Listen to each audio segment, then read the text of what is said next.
الرجيم. بسم الله الرحمن الرحيم. عما يتساءلون عن النبأ العظيم الذي هم فيه مختلفون. كلا سيعلمون ثم كلا سيعلمون. ألم نجعل الأرض مهادا والجبال أوتادا وخلقناكم أزواجا وجعلنا نومكم سباتا وجعلنا الليل لباسا وجعلنا النهار معاشا وبنينا فوقكم شدادا وجعلنا سراجا وهاجا وأنزلنا من المعصرات ماء ثجاجا لنخرج به حبا ونباتا وجنات ألفافا. إن يوم الفصل كان ميقاتا يوم ينفخ في الصور فتأتون أفواجا وفتحت السماء فكانت أبوابا وسيرت الجبال فكانت سرابا. إن جهنم كانت مرصادا للطاغين مآبا لابسين فيها أحقابا لا يذوقون فيها بردا ولا شرابا إلا حميما وغساقا جزاء وفاقا. كانوا لا يرجون حسابا كذبوا بآياتنا كذابا وكل شيء أحصيناه كتابا فذوقوا فلن نزيدكم إلا عذابا. إن للمتقين مفازا حدائق وأعنابا وكواعب أترابا وكأسا دهاقا لا يسمعون فيها لغوا ولا كذابا جزاء من ربك عطاء حسابا. رب السماوات والأرض وما بينهما الرحمن لا يملكون منه كتابا.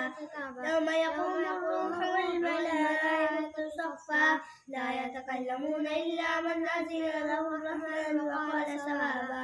ذلك اليوم الحق فمن شاء اتخذ إلى ربه مآبا. إنا أرسلناكم عذابا قريبا يوم ينظر المرء ما قدمت يداه ويقول الكافر يا ليتني كنت ترابا.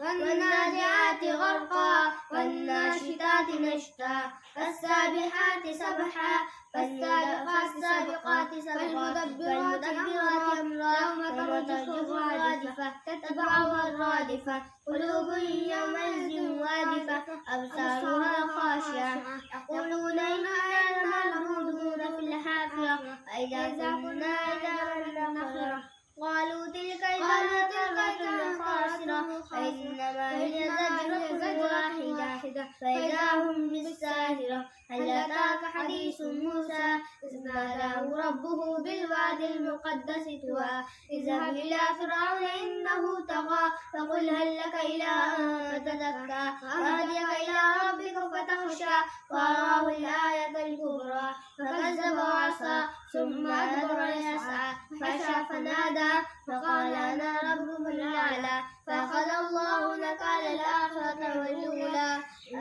ذلك لمن يخشى إن في ذلك لعبرة لمن يخشى.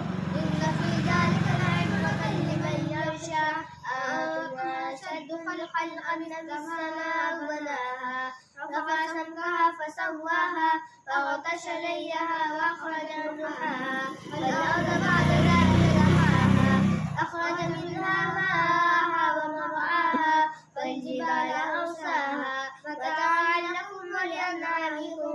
فإذا جاءت الطامة الكبرى يوم يتذكر الإنسان ما سعى وبرزت الجحيم لمن يرى فأما من طغى وآثر الحياة الدنيا فإن الجحيم هي المأوى. فأما من خاف مقام ربه ونهى النفس عن الهوى فإن الجنة هي المأوى. يسألونك عن الساعة أيان مرساها فيما أنت من ذكراها إلى ربك منتهاها. إنما أنت منذر من يغشاها كأنهم يوم يرونها لم يلبثوا إلا عشية أو ضحاها.